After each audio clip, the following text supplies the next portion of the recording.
युग बीते पर सत्य न बीता, सब हारा पर सत्य न हारा, सब हारा पर सार्थक बचा रहा। मचल ले अभी और कुछ देर, और ये दिल सुहाने दुधल के हंसकर गले मिल। अभी रात आने में काफ़ी समय है, ऐसे हम टाले चले जाते हैं। रात आती चली जाती है, काफ़ी समय नहीं है, रात आ ही गई है। बहुत बार हमने ऐसे ही जन्म और जीवन गवाया, मौत की हम प्रतीक्षा करते रहे। मौत आ गई, ध्यान आने के पहले एक जीवन फिर खराब गया। यदि आपने अंतिम अध्याय नहीं देखा है तो कृपया करके अंतिम अध्याय देखें।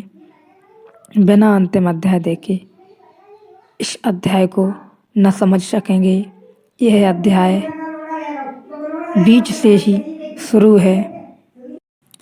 एक अवसर फिर व्यर्थ हुआ, मौत आ ही गई। ध्यान के आने से पहले एक जीवन फिर खराब हुआ। एक अवसर फिर व्यर्थ हुआ, अब इस बार ऐसा न हो, अब टालो मत।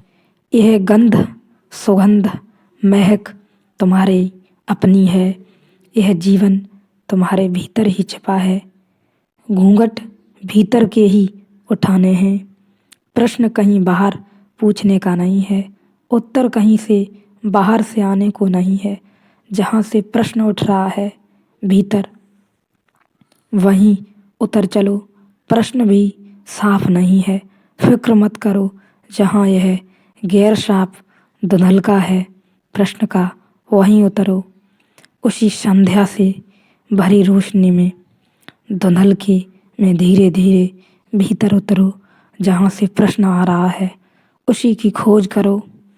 प्रश्न की बहुत फिक्र मत करो कि प्रश्न क्या है, इतनी ही फिक्र करो कि कहाँ से आ रहा है।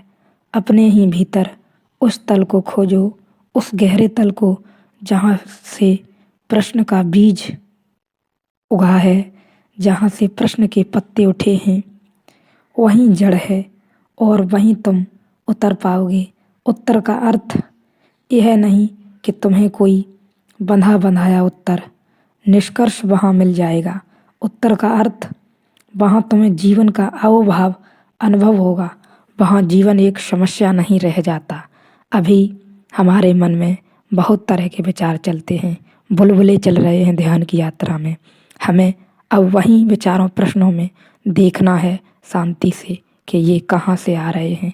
ये जहाँ से आ रहे हैं धीरे धीरे उसी अंधकार में उतरना है। धीरे धीरे उसी अंधकार में एक प्रकाश की किरण दिखाई पड़ेगी, वहाँ जीवन एक समस्या नहीं रह जाता, उत्सव बन जाता है।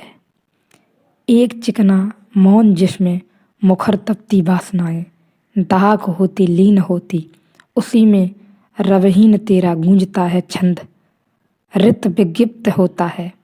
एक चिकना मौन जिसमें मुखर पाती वासनाएं दाहक होती लीन होती नहीं, भीतर एक मौन, एक शांति जिसमें सारी वासनाओं का ताप धीरे धीरे खो जाता है और शांत हो जाता है। उसी में रवहीन तेरा गूंजता है छंद, फिर कोई स्वर सुनाई नहीं देते, सिर्फ छंद गूंजता है। शब्दहीन स्वरहीन छंद, शुद्ध छंद गूंजता है। उसी में रवहीन तेरा गूंजता है छंद, रित विज्ञप्त होता है। वहीं जीवन का सत्य प्रकट होता है। जहाँ मुखर मौन शुरू होता है वहीं जीवन का सत्य प्रकट होता है और सभी प्रश्नों के उत्तर अपने आप ही मिल जाते हैं। प्रश्नों के उत्तर मिलने से अभिप्राय है कि प्रश्न ही विसर्जित हो जाते हैं, प्रश्न प्रश्न नहीं रह जाते।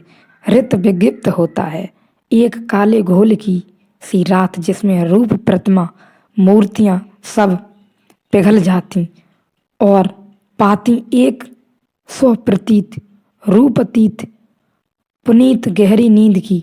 उसी में से तू बढ़ा कर हाथ सहसा खींच लेता है, साहसी खींच लेता है और गले मिलता है और आनंद में डूब जाता है। साहसी हिम्मत से जुटा लेता है और खींच लेता है, गले मिलता है।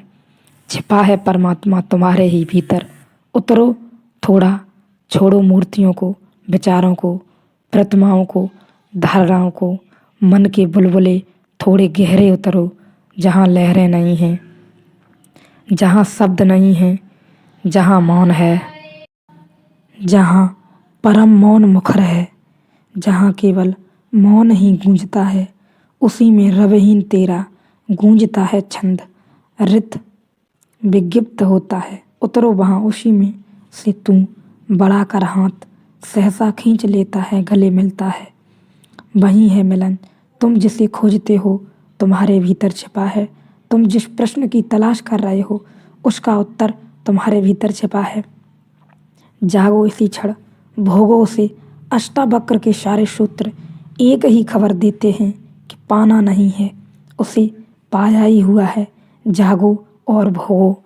जागोगे तो पता चलेगा कि सारे प्रश्नों के उत्तर मिल गए, अपने आप ही मिल गए।